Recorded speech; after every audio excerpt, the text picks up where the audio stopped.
Eleanor, one of the components of your work in Wandering Darkness is establishing as a centrality the union or the united love between God and human persons, a kind of desire for that union on the part of God, and really a perhaps a remote, perhaps broken, but a present desire in human persons as well. Can you speak to why union matters in the context of answering the problem of suffering? Well, see, everything depends on what you take union to be. You take hydrogen and oxygen and unite them in the right sort of way and you'll get water. And there are people who think about union between God and human beings in the same sort of way. You unite them and then you get some divine attributes that show up in the human nature, or some human attributes that show up somehow connected to the divine nature and so on. But that actually is not what we really mean when we talk about union between persons. For union between persons, we mean something second personal, something where there are two things, each of which counts as having a mind and a will, and so being a person. And each of these two persons are somehow in a position to say you to the other one. There's an I-thou relationship. Exactly. And the interesting thing to notice about the deity is God likes to say you to everything. So when in Job, God says to the ocean, what God wants to determine that the ocean has boundaries and doesn't overflow its boundaries.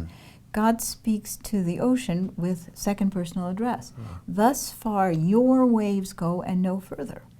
And when Christ is determined to punish the fig tree for not producing figs, he doesn't say, may this fig tree be blasted, or he doesn't say, I'm blasting the fig tree, or the fig tree won't bear figs anymore.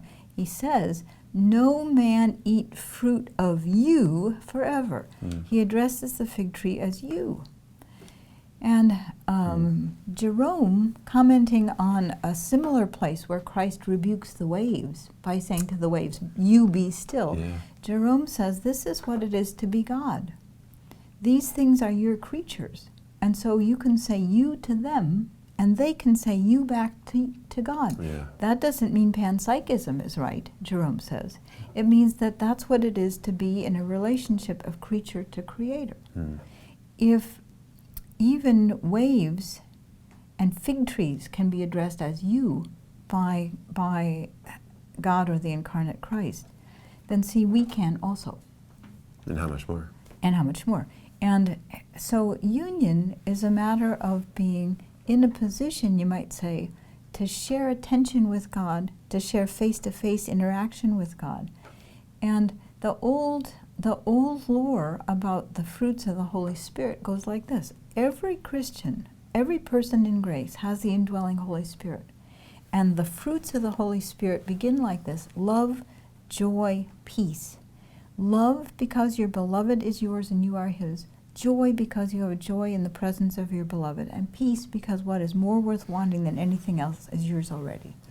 That's what union is.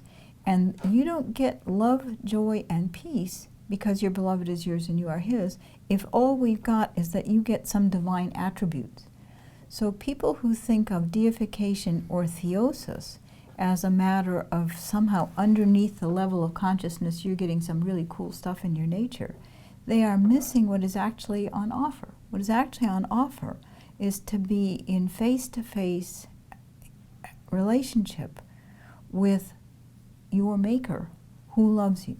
That's the idea. And nothing can be better than that. Nothing can be greater than that. Nothing can be more glorious than that. And nothing besides that, in the end, will really bring you love, joy, and peace.